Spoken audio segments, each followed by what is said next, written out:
অন্যান্য মাহফিল এখন প্রধান মুফাসসির হিসেবে আলোচনা পেশ করবেন উদীয়মান গবেষক, লেখক, মোটিভেশনাল স্পিকার, যুব সমাজের কেন্দ্রীয় আকর্ষণ, আন্তর্জাতিক খ্যাতি সম্পন্ন মুফাসসির কোরআন ডক্টর মিজানুর রহমান আজহারী। ডক্টর মিজানুর রহমান আজহারী এখন আলোচনা পেশ করছেন।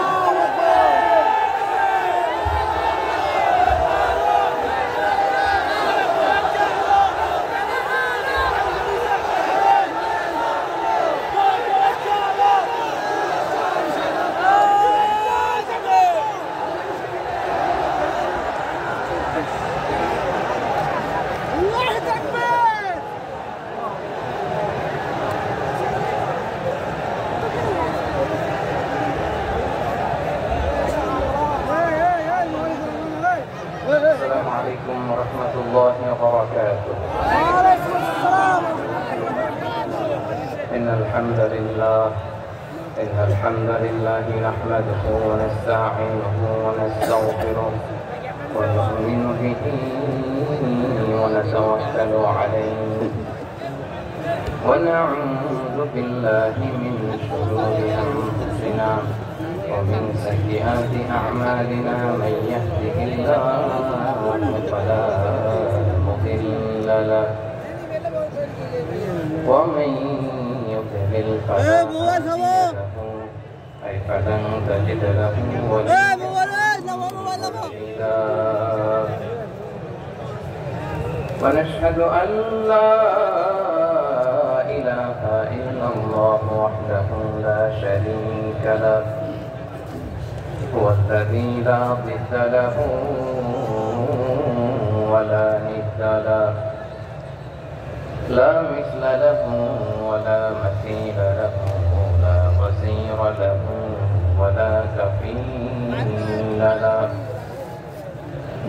لا شبه له ولا شبيه له لا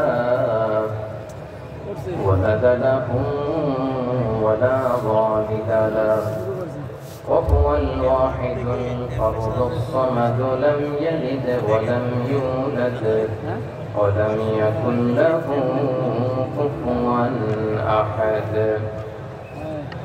ونشهد أن سيدنا ونبينا وحبيبنا وبشيرنا ونذيرنا وطبيبنا وطبيب قلوبنا وحبيبنا وحبيب ربنا محمدا عبد الله ورسوله أرسله بالحق بشيرا ونذيرا وداعيا إلى الله بإذنه وسراجا منيرا. أما بعد فقد قال الله تعالى في كلامه المجيد وفي فرقانه الحميد. أعوذ بالله من الشيطان الرجيم. بسم الله الرحمن الرحيم. إن الله يأمر بالعدل والإحسان وإيتاء ذي القربى وينهى عن الفحشاء والمنكر والبغي يعظكم لعلكم تذكرون. إن الله وملائكته يصلون على النبي يا أيها الذين آمنوا صلوا عليه وسلموا تسليما اللهم صل على محمد وعلى آل محمد كما صليت على إبراهيم وعلى آل إبراهيم إنك حميد مجيد اللهم بارك على محمد وعلى آل محمد كما باركت على إبراهيم وعلى آل إبراهيم إنك حميد مجيد সকল প্রশংসার মালিককে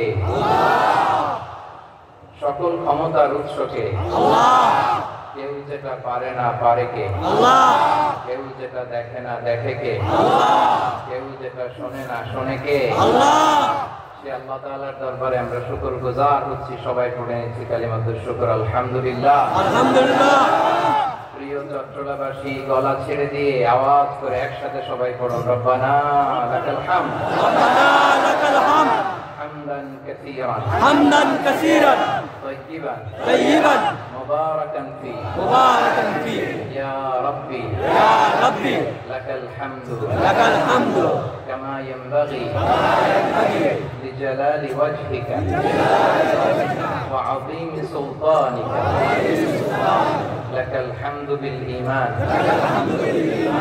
لك الحمد بالإسلام لك الحمد بالقرآن الله رب العزة والجلال দরবারে শুকরিয়া জ্ঞাপনের পাশাপাশি আমি আজকের এই ঐতিহাসিক চট্টগ্রামের প্যারেড ময়দানে আয়োজিত 5 দিন ব্যাপী তাফসীরুল কোরআন মাহফিলের যারা সম্মানিত আয়োজক বৃন্দ ইসলামী সমাজ কল্যাণ পরিষদ চট্টগ্রামকে অন্তরের অন্তঃস্থল থেকে ধন্যবাদ এবং মোবারকবাদ জানাতে চাই যারা দীর্ঘ কয়েক মাস ব্যাপী অনেক কষ্ট করে অনেক ডিজাইন করে অনেক প্ল্যান প্রোগ্রাম করে এরকম চমৎকার একটি কোরআনের বাগানকে সাজিয়েছে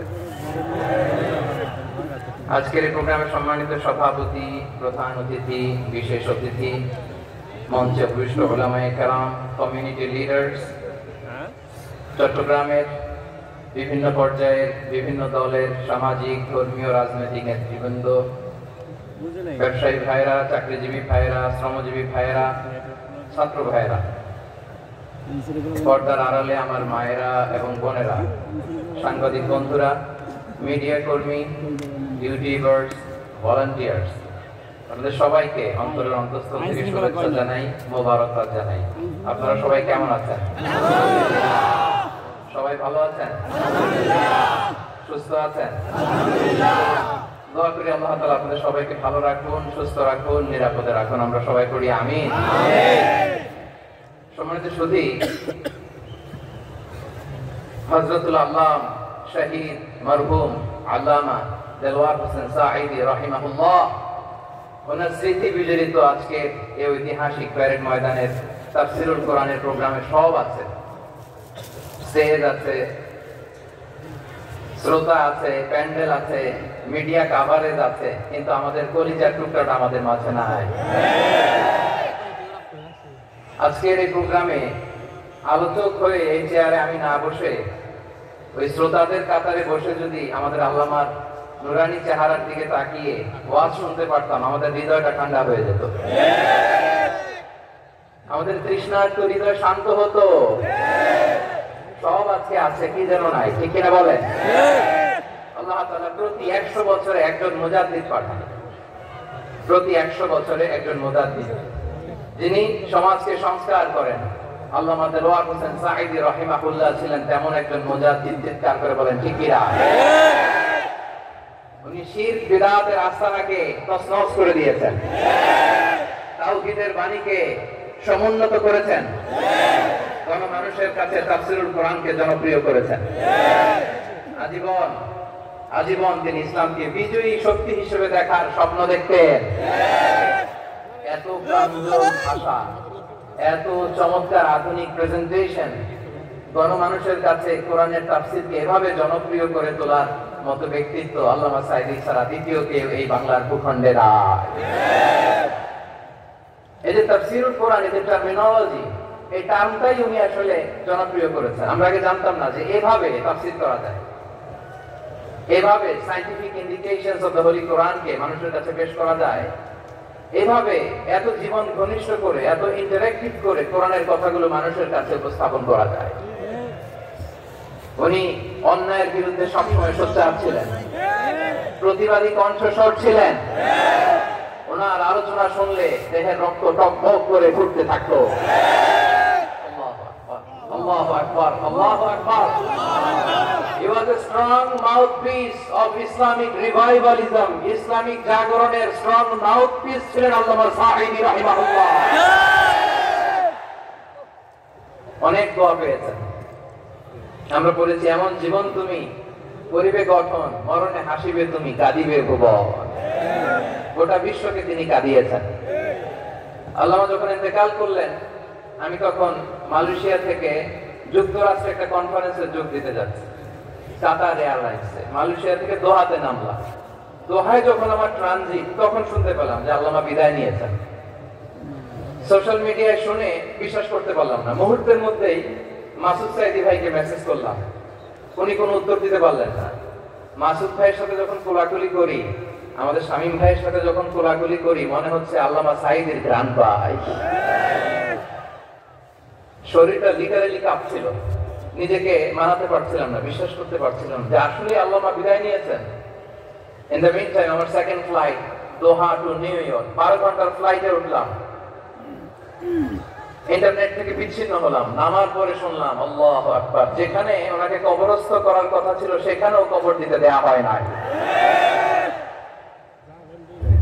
ছবিগুলো দেখতে লাগলাম, হাসি মাখা মুখ, হাসি মাখা নিথর দেহটা, মরণে হাসিবে তুমি, কাঁদিবে ভুবন।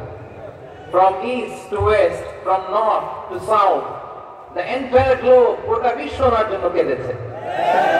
গোটা বিশ্ব কেঁদেছে, কাবার গিলাফ ধরে ধরে মানুষ চিৎকার করেছে। এর চেয়ে শ্রেষ্ঠ মৃত্যুকার হতে পারে? আমাদের আল্লামার আর কি পাওয়ার ছিল বলেন? আর কি পাওয়ার ছিল? কুল্লু নাফসিন যায়িকাতুল মাউত, যারাই দুনিয়াতে আসবে তারা ইন্তেকাল করবে, এটা আমরা মেনে নেই, এটা আমরা জানি। কিন্তু অবাক করা বিষয় হচ্ছে, আমরা আজও জানি না আমাদের আল্লামার মৃত্যু কি স্বাভাবিক হয়েছে নাকি এটা পরিকল্পিত মেডিকেল কিলিং ছিল। এটা যে পরিকল্পিত মেডিকেল কিলিং ছিল, এটা ধারণা করার পেছনে অনেক কারণ আছে। তিনি আধিপত্যবাদের বিরুদ্ধে সোচ্চার ছিলেন, ফ্যাসিবাদের বিরুদ্ধে সোচ্চার ছিলেন, রাজনৈতিক প্রতিহিংসার শিকার ছিলেন। এজন্য এটা মেডিকেল কিলিং হতে পারে, এ ধারণা আমরা করতেই পারি। আওয়াজ করে বলে ঠিক কিনা? যে সময়টা আমরা কাটাচ্ছি, এত সুন্দর সময় বাংলাদেশ আর পাবে না। আমাদের জন্মের পর থেকে এরকম চমৎকার সময় আমরা পাই নাই। এটাই আসল সময়। আমরা ইন্টারিম গভর্নমেন্টের কাছে দাবি জানাই, উচ্চতর তদন্ত কমিটি করে এটাকে হত্যাকাণ্ড ছিল নাকি স্বাভাবিক মৃত্যু ছিল, এই রিপোর্ট গণমানুষের কাছে প্রচার করে জানাতে হবে। এই দাবির সাথে কি সবাই আপনারা একমত? একমত, হাত তুলে দেখা।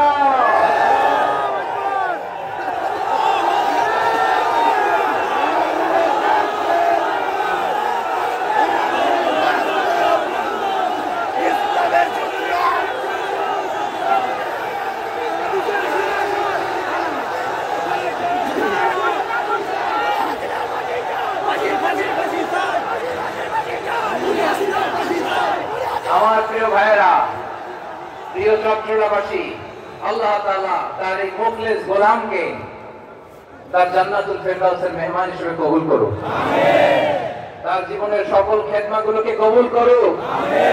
জান্নাতুল ফেরদাউসের আলা মাকামে তাকে মেহমান হিসেবে কবুল করুক।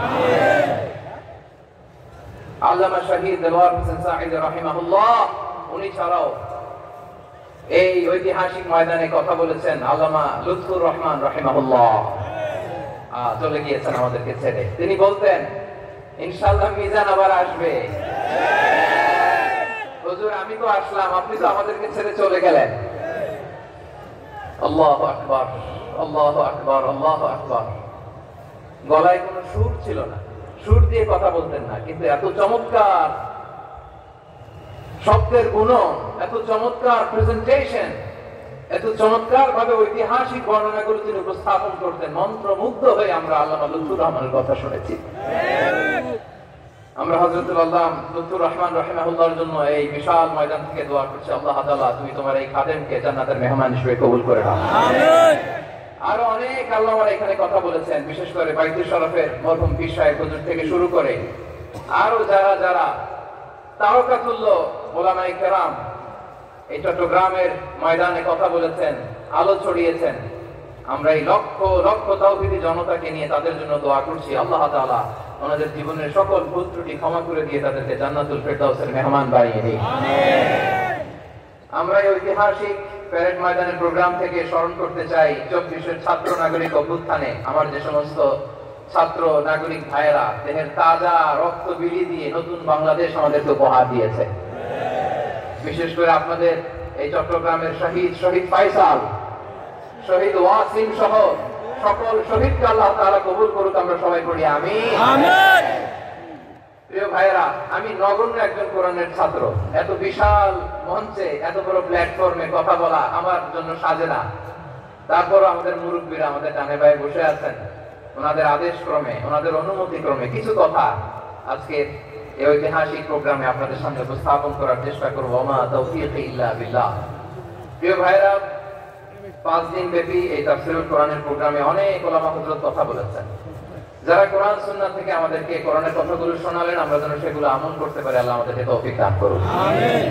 শুরুতে আমাদের নিয়তটাকে খালেস করে নেওয়া দরকার। এই যে গ্যাদারিং, এই যে হিউজ শোডাউন, এগুলো যদি আমাদের নিজেদেরকে পরিবর্তন না করে তাহলে এতে কোনো লাভ নাই। জোরে বলেন ঠিক কি না?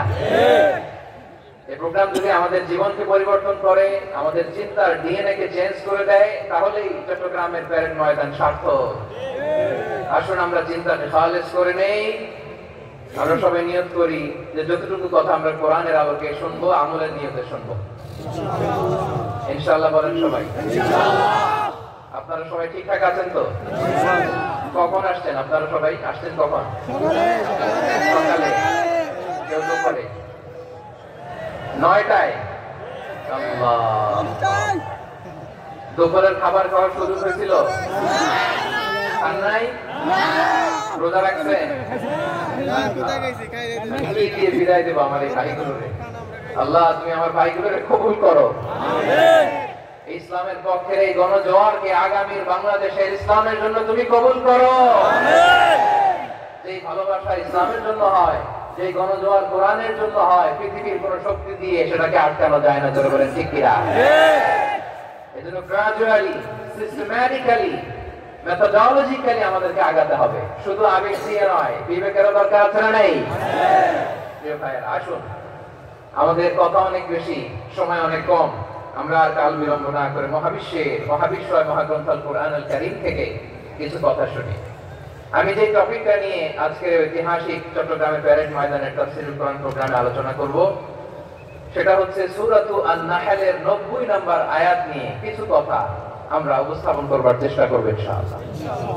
আমার খুতবার শুরুতেই আপনারা মোটামুটি আন্দাজ করে ফেলেছেন যে আমি কি নিয়ে আলোচনা করব, কারণ যে আয়াতটি আমি তেলাওয়াত করেছি এই আয়াতটি প্রায়শই এই ভূখণ্ডে, এই বাংলাদেশে জুমার দিনে খতিব সাহেবরা দ্বিতীয় খুতবার শেষের দিকে পড়ে না? কি কমন পড়ছে? ইন্নাল্লাহা ইয়া'মুরু বিল আদলি ওয়াল ইহসান ওয়া ইতা'i যিল কুরবা ওয়া ইয়ানহা আনিল ফাহশাই ওয়াল মুনকারি ওয়াল বাগই ইয়া'iদুকুম লা'আল্লাকুম তাযাক্কারুন। মুখস্থ আছে না সবার? আসুন আমরা এই আয়াতের সরল অর্থ, এর মর্মবাণী, এর সংক্ষিপ্ত তাফসীর সবাই মিলে আজকের প্রোগ্রাম থেকে উদ্ধার করার চেষ্টা করি ইনশাআল্লাহ। আপনারা মনোযোগী আছেন তো? ইনশাআল্লাহ। ইনশাআল্লাহ। এই আয়াতটি অনেক কম্প্রিহেন্সিভ একটা আয়াত। সাইয়েদনা আব্দুল্লাহ ইবনে মাসউদ রাদিয়াল্লাহু তাআলা আনহু উনি বলেছেন, ইন্নাহা মিন আজমা'i আয়াতিল কুরআন। এটা কোরআনের সবচেয়ে জামে মানে আয়াত। যদিও ছোট্ট আয়াত, অল্প কিছু কথামালা, কিন্তু তিনি বলতেন এটা কোরআনের সবচেয়ে জামিআ মানে সবচেয়ে কম্প্রিহেন্সিভ একটা আয়াত, যেখানে কথা কম, শব্দ কম, কিন্তু এটার দোতনা, এটার আবেদন, এটার মিনিং অনেক বেশি। সুবহানাল্লাহ। এই আয়াতে আল্লাহ তাআলা বেসিক্যালি আমাদেরকে তিনটা বিষয়ে আদেশ করেছেন আর তিনটা বিষয়ে বারণ করেছেন, মানে নিষেধ করেছেন। আওয়াজ করে বলুন, আদেশ করেছেন কয়টা? প্রিয় চট্টগ্রাম ভাইয়েরা, আমার মতো এই যে তিন আঙ্গুল উঁচু করে বলেন, আদেশ করেছেন কয়টা? আবার নিষেধও কয়টা? মানবো তো আমরা ইনশাআল্লাহ? বলেন সবাই। Three do's and three don'ts, do's and don'ts, তিনটা আদেশ, তিনটা নিষেধ। এই তিনটা আদেশ আর তিনটা নিষেধের ভেতরে আল্লাহ তাআলা গোটা ইসলামী শরিয়ার মূল নির্দেশকে ঢুকিয়ে দিয়েছেন। সুবহানাল্লাহ। এই ছোট্ট একটা আয়াতে গোটা ইসলামী শরিয়া, the cream of the creams, গোটা ইসলামী শরিয়ার মূল নির্দেশকে আল্লাহ ঢুকিয়ে দিয়েছেন। তিনটা আদেশ আর তিনটা নিষেধ। আসুন আমরা সরাসরি কোরআন থেকে শুনি, সবাই পড়ুন। আউযু বিল্লাহি মিনাশ শাইতানির রাজীম। বিসমিল্লাহির রাহমানির রাহিম। ইন্নাল্লাহা ইয়া'মুরু বিল আদলি ওয়াল ইহসানি ওয়া ইতা'i القربى وينهى عن الفحشاء والمنكر والبغي يعظكم لعلكم تذكرون. الله تعالى ارشاد করছেন, إن الله يأمر بالعدل والإحسان, নিশ্চয় আল্লাহ তাআলা তোমাদেরকে ন্যায় বিচারের আদেশ দেন, সদাচরণের আদেশ দেন, নিকটাত্মীয়দেরকে দানের আদেশ দেন। আওয়াজ করে সবাই বলুন তো কয়টা? নিশ্চয়ই আল্লাহ তাআলা তোমাদেরকে ন্যায় বিচারের আদেশ দেন, সদাচরণের আদেশ দেন, যিনি তোমাদের নিকটাত্মীয়দেরকে দানের আদেশ দেন, আর তিনি তোমাদেরকে অশ্লীলতা থেকে নিষেধ করেন, মন্দ কাজ থেকে নিষেধ করেন, অবাধ্যতা সীমা লঙ্ঘন থেকে নিষেধ করেন। তিনি তোমাদেরকে উপদেশ দেন যাতে তোমরা শিক্ষা গ্রহণ করো। সুবহানাল্লাহ। উপদেশ দিচ্ছে স্বয়ং কে? তিনটা জিনিসের আদেশ। ইয়া'মুরু বিল আদল, সুবিচার, ন্যায় বিচারের আদেশ তিনি দেন। ইহসানের আদেশ দেন যাতে আমরা ইহসান করি, একে অপরের প্রতি সুবিচার করি, মহানুভবতা দেখায়, অনুগ্রহ দেখায়, আর নিকট আত্মীয়দেরকে যেন আমরা দান করি। এই তিনটা আদেশ তিনি দিয়েছেন। আর কোন তিনটা জিনিস থেকে তিনি বারণ করেছেন? অশ্লীলতা, ফাহশা, মুনকার, মানে সব মন্দ আর অসৎ কাজ, এগুলো থেকে তিনি আমাদেরকে বারণ করেন। ওয়াল বাগি, অবাধ্যতা, সীমা লঙ্ঘন, এই তিনটা কাজ থেকে তিনি আমাদেরকে বারণ করেন। তিনি আমাদেরকে উপদেশ দেন, স্বয়ং আল্লাহ তাআলা আমাদেরকে উপদেশ দেন যাতে করে আমরা শিক্ষা গ্রহণ করি। সুবহানাল্লাহ। তাহলে আসুন আমরা ধরে ধরে একটা একটা করে সামনের দিকে আগাই। আল্লাহ তাআলা প্রথমে আমাদেরকে আদেশ দিয়েছেন আদালে। ইন্নাল্লাহা ইয়া'মুরু বিল আদল, আওয়াজ করে বলুন আল আদল। সবাই বলুন আল আদল। আমরা উর্দু জানি, হিন্দি জানি, অনেকে ইংরেজিও জানি, কিন্তু আরবি শব্দগুলো আমাদের মুখ দিয়ে বেরোতে চায় না। আওয়াজ করে বলুন আল আদল। মাশাআল্লাহ। ইন্নাল্লাহা ইয়া'মুরু বিল আদল, আল্লাহ তাআলা আমাদেরকে আদলের আদেশ দেন। আদল অনেকে না বুঝলেও আদালত শব্দটা বুঝবেন। আদালত, আদালত, আদালত বুঝেন না? যেখানে বিচার কার্যের ফয়সালা করা হয়, কোর্ট কাছারি, আদালত, এটা তো ভেরি কমন। এটা শুনছেন না সবাই? আদালত, যেখানে ন্যায় বিচার হবে, সুশাসন হবে। কিন্তু ভাগ্যের কি নির্মম পরিহাস, ওখান থেকে মিথ্যা সাক্ষী দিয়ে মনমতো রায় দিয়ে দেয়া হয়। এগুলোর পরিবর্তন হওয়ার দরকার আছে না নাই? প্রিয় ভাইরা, আদালত, আল আদল, ইংরেজিতে বলে জাস্টিস, ন্যায় বিচার, সুবিচার, সুশাসন, জাস্টিস, আল আদল, সব জায়গায় এই জাস্টিস থাকা দরকার। Justice should be prevail in the society. The mission of all prophets was to uphold the justice. সব নবীর মিশন ছিল এই জাস্টিসকে, আদলকে, সুশাসন আর সুবিচারকে নিশ্চিত করা। ফরজ। সুবহানাল্লাহ। And the core message of every divine scripture was to uphold justice. পৃথিবীর সব আসমানি কিতাবের মূল শিক্ষা ছিল এই জাস্টিসকে সমাজে এনশিওর করা, সুবিচার, সুশাসনকে এনশিওর করা। তাহলে প্রিয় ভাইরা, আমরা বুঝতে পারলাম আল আদল শব্দের মানে হচ্ছে ইনসাফ বা সুবিচার বা ন্যায় বিচার। এটা হচ্ছে একটা general meaning, very general meaning. আপনি যদি ইন ডেপথ বুঝতে চান, আরো ভেতরে যান, তাহলে আদল মানে হচ্ছে সমন্বয়, আদল মানে হচ্ছে ভারসাম্য, ব্যালেন্স। আদল মানে হচ্ছে মধ্যম পন্থা। সুবহানাল্লাহ পড়ে। কারণ সব সময় সমান সমান হইলেই সুবিচার হয় না। কথা কি বুঝতেছেন? ইসলামের দ্য কনসেপ্ট অফ আদল, এটা এমন আদল, এটা সব সময় সমান সমান নয়। যখন সমান সমান দেওয়া দরকার, ইসলাম সমান সমান দেয়। যখন ব্যালেন্স করা দরকার, চেক এন্ড ব্যালেন্স, সমন্বয়, ভারসাম্য করা দরকার, তখন ইসলাম ভারসাম্য করে দেয়। এটার নাম আদল। সুবহানাল্লাহ। সহজ করে আপনাদেরকে বুঝাই। যেমন ধরুন, একটা পরিবারের 3 জন সদস্য, স্বামী, স্ত্রী আর সন্তান। তাদের সকালবেলার ব্রেকফাস্টে স্বামীর, সকালের নাস্তায় স্বামীর 3টা রুটি লাগে, স্ত্রীর 2টা লাগে, আর সন্তানের 1টা রুটি লাগে। এখন আমি যদি সমান সমান করে আদল করতে চাই, সবাইকে যদি 3টা করে রুটি দেই, তাহলে স্বামী বেচারার জন্য ঠিক আছে। কি বলেন? কথা কি বুঝতেছেন না কষ্ট হয়ে যাচ্ছে? যদি সমান সমানের নিয়মে আগাই, তাহলে 3টা করে যদি রুটি দেই, স্বামীর জন্য ওকে, কিন্তু স্ত্রীর জন্য 1টা বেশি হয়ে যায়। আর সন্তানের জন্য কয়টা বেশি হয়? আচ্ছা, এই তো বুঝতেছি। আচ্ছা, 2টা করে যদি সবাই দেই সমান সমান নীতিতে, তাহলে স্ত্রীর জন্য, স্ত্রী বেচারের জন্য ঠিক আছে, কিন্তু স্বামীর কয়টা কম পড়ে? আর সন্তানের বেশি হয়ে যায় কয়টা? আচ্ছা, সমান সমান নীতিতে সবাইকে যদি সকালের নাস্তার জন্য 1টা করে রুটি দেই, সন্তানের জন্য ঠিক আছে, কিন্তু স্ত্রী বেচারির কম পড়ে কয়টা? স্বামীর কম পড়ে কয়টা? 2টা। কথা কি বুঝতেছেন? আর আমি যদি স্বামীকে দেই 3টা, স্ত্রীকে দেই 2টা, আর সন্তানকে দেই 1টা, তাহলে কারো অপচয় হবে না। যার যতটুকু দরকার ঠিক ততটুকুই কাজে লাগবে। চিল্লায় বলেন ঠিক কিনা?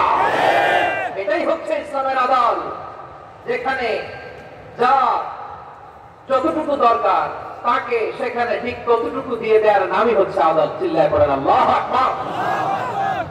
রব্বুল আলামিন বলেন, ইউসিকুমুল্লাহু ফি আওলাদিকুম লিযযাকারি মিসলু হাযযিল উনসায়াইন। আল্লাহ তোমাদেরকে ওসিয়ত করেন, তোমাদেরকে আদেশ দেন, উত্তরাধিকার সম্পদ যখন বন্টন হবে, ছেলেরা যতটুকু পাবে, মেয়ে পাবে তার অর্ধেক। সুবহানাল্লাহ বলেন। দেখেন, ছেলে যতদূর, মেয়ে অর্ধেক। ছেলে ডবল পাবে। আপাত দৃষ্টিতে মনে হয় এখানে অবিচার হয়েছে, কিন্তু আসলে কি অবিচার হয়েছে? আপনি বিয়ের ক্ষেত্রে যান, ওইখানে আবার ছেলে মোহরানা দেয়, মেয়ে সেখানে মোহরানা পায়। তাহলে চেক এন্ড ব্যালেন্স, ভারসাম্য, ব্যালেন্স, মধ্যম পন্থা এখানে আছে না নাই?